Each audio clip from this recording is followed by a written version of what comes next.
से जुड़ते हैं, उनसे समझते हैं मिड कैप में आज एक्शन कहाँ दिख रहा है। कई सारे स्टॉक्स हैं, न्यूज़ फ्लोज हैं जिस पर हमें नजर रखनी चाहिए। मिड कैप की जहां हम बात करें, गुड आफ्टरनून वामाक्षी, बताएं। Good afternoon Mansi. शुरुआत करेंगे हम कुछ टॉप गेनर्स से। तो जनरल इंश्योरेंस कॉरपोरेशन, ये कंपनी आज काफ़ी बस कर रही है। इनफैक्ट अप्रैल 29, 2022 से लेकर का अब तक का सबसे बड़ा सिंगल डे गेन है ये कंपनी के लिए। न्यू इंडिया एश्योरेंस कंपनी भी फोकस है, लगातार 5 दिन से तेज़ी नजर आ रही है ये स्टॉक में। और गोदरेज प्रॉपर्टीज़ पर भी फोकस करिएगा, जैसे कि हमने सुबह हाईलाइट किया था। जेफरीज तरफ से खरीदारी की राय बरकरार है, लक्ष्य उन्होंने दिया है 1700 का, और इसी के चलते ये स्टॉक फोकस में है। हम शानदार गेन्स नजर आ रहे हैं ये काउंटर पर। लुपिन की बात करें तो यहाँ पर भी यूएस और इंडिया कारोबार में काफ़ी मजबूत ग्रोथ दिखी है, सिक्वेंशियल रिकवरी दिखी है सेल्स में, जिसके जो मेनली यूएस से आई है, और मार्जिन भी फ्रंट पर कंपनी का अच्छा प्रदर्शन है, जिसके चलते लुपिन भी फोकस में है। तो ये तो हो गए टॉप गेनर्स। अब बात करते हैं हम कुछ टॉप लूजर्स की। तो दीपक नाइट्राइट लिस्ट को टॉप करता हुआ नजर आ रहा है। दूसरे तिमाही के अर्निंग्स रिएक्ट करता हुआ दिख रहा है। अगर हम देखें तो Q2 के रिजल्ट्स अनुमान से कमजोर आए हैं, लोअर फिनॉल सेगमेंट मार्जिन के चलते। रैमको सीमेंट्स भी यहाँ पर भी हमने देखा कि नेट डेट बढ़ा है 1000 करोड़ से, वीक क्वार्टर नजर आया है मॉनसून के चलते, और इसी के चलते ये स्टॉक भी आज दबाव में नजर आ रहा है। औरोबिंदो फार्मा पर भी फोकस करेंगे। अभी एजेंसी से पता चल रहा है कि उनके जो डायरेक्टर है सारथ चंद्रा रेड्डी, वो अरेस्ट हुए हैं, और इसी के चलते ये स्टॉक भी आज करीब 8% तक टूटा है।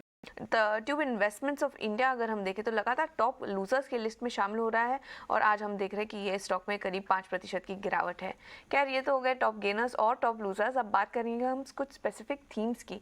तो डिफेंस स्पेस आज काफ़ी फोकस में है। यहाँ पर हम देख रहे हैं कि भारी बिकवाली हावी होती हुई दिख रही है। मजगांव डॉक्स की बात करें, गार्डन रीच शिप बिल्डर्स, HAL, एस्ट्रा माइक्रोवेव, मिश्रा धातु निगम जैसे सारे स्टॉक्स आज लाल निशान में नजर आ रहे हैं। करीब 1 से 5% की गिरावट इन सारे स्टॉक्स में नजर आ रही है। इसके अलावा सीमेंट पैक भी फोकस में है। रामको सीमेंट्स के नतीजों के बाद पूरा ही सीमेंट सेक्टर लाल निशान में कारोबार करता हुआ दिख रहा है। हम देखेंगे Ramco cements, Mangalam, Orient cement, JK Lakshmi cement, Dalmia Bharat जैसे सारे सीमेंट स्टॉक्स आज करीब 2 से 8% तक टूटे हैं। सीमेंट पैक फोकस में है और आज कमजोरी हावी होती हुई दिखी, और इस कमजोरी में सबसे आगे रैमको सीमेंट का स्टॉक, और रिजल्ट है जो कि वीक सेट ऑफ नंबर्स आए हैं बारिंग रेवेन्यूज फिगर, लेकिन इसके अलावा भी कई सारे फैक्टर्स हैं जो कि स्पेस को काफी हद तक और इस स्टॉक को काफी हद तक कमजोर बना रहे हैं। एक तो डेट सिचुएशन जो कि लगातार बढ़ती जा रही है, केपेक्स में बढ़ोतरी उन्होंने की है, और साथ ही रिलेटेड पार्टी ट्रांजैक्शंस की कुछ खबरें आती हुई दिखी है, जिसका एक असर है जो कि स्टॉक में नजर आ रहा है।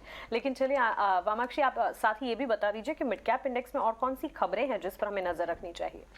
जी बिल्कुल, प्रिज्म जॉनसन के भी नतीजे आते हुए हमने देखे। Stand alone year on year basis पर अगर हम देखें तो रेवेन्यू में हमने करीब 13% का उछाल देखा है ईयर ऑन ईयर बेसिस पर। एक 1330 करोड़ से बढ़कर 1503 करोड़ पे आ गया है रेवेन्यू। EBITDA भी करीब 73% बढ़ा है ईयर ऑन ईयर बेसिस पर। लॉसेस हालांकि कंपनी ने रिपोर्ट किए हैं 52 crore versus net profit of 45 crore.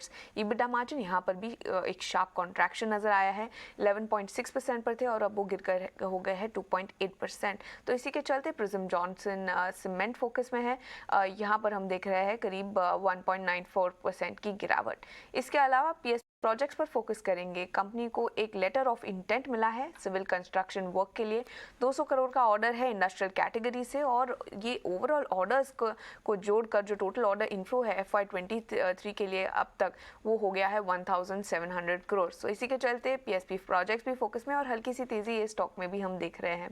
इसके अलावा ईजमाई ट्रिप भी फोकस में है। नवंबर 22 को उन्होंने रिकॉर्ड डेट फिक्स किया है बोनस और स्प्लिट ऑफ शेयर्स के लिए, और इसी के चलते ये स्टॉक करीब 1% तक चढ़ा है। इसके और आखिर में हम फोकस करेंगे PTC इंडस्ट्रीज पर। उन्होंने भारत डायनामिक्स के साथ MOU साइन किया है। कंपनी बिजनेस डेवलपमेंट को एक्सप्लोर करेंगे, दोनों मिलकर design, develop, manufacture arrow engine missile के लिए, UAVs, लॉइटरिंग म्यूनिशंस और ऐसे सब फील्ड्स में वो एंटर करेंगे। वो SPV भी फॉर्म करना चाह रहे हैं डिफेंस टेस्टिंग इंफ्रास्ट्रक्चर के लिए। तो इसके चलते PTC इंडस्ट्रीज भी फोकस में है, मगर ये अच्छे पॉजिटिव न्यूज़ फ्लो के बावजूद स्टॉक में हम गिरावट दिख रहे हैं।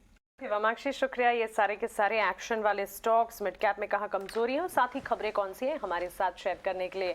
सो मिड कैप में ऑफकोर्स गिरावट हावी होती हुई दिख रही है, लेकिन बावजूद इसके स्टॉक स्पेसिफिक एक्शन नजर आ रहा है।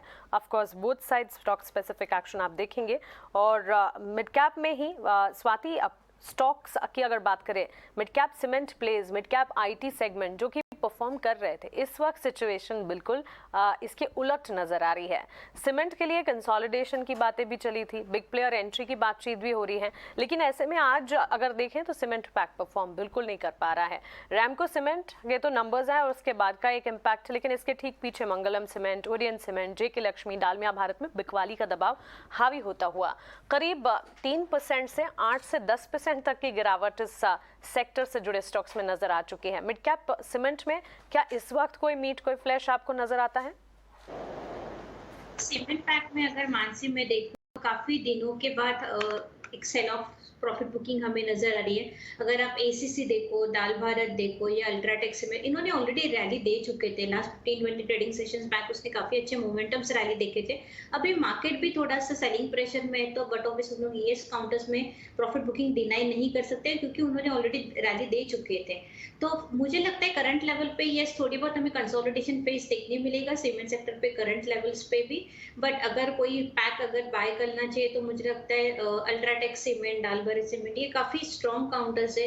अगर कोई भी डीप आता है इसमें और 5-6% के डाउनसाइड्स अगर आते हैं तो that will be a good buy for the long term portfolio. तो ओवरऑल व्यू कुछ बेरिश टर्नआउट नहीं हो रहा है, but definitely profit booking sessions हम देख सकते हैं। अगर कोई भी 5-6% डाउनफॉल आते हैं, कोई भी डीप्स आता है, तो definitely buy on dips strategy अपनानी चाहिए। सिचुएशनल प्रॉफिट बुकिंग या करेक्शन के फेजेस हैं जो कि इस वक्त नजर आ रहे हैं। रिजल्ट सीजन उसका भी एक इम्पैक्ट है, लेकिन अदरवाइज अल्ट्राटेक सीमेंट, डालमिया जैसे अकाउंटर्स हैं जो कि अट्रैक्टिव है। इंडिया सीमेंट का स्टॉक भी क्विकली, स्वाति इस पर भी राय दीजिए।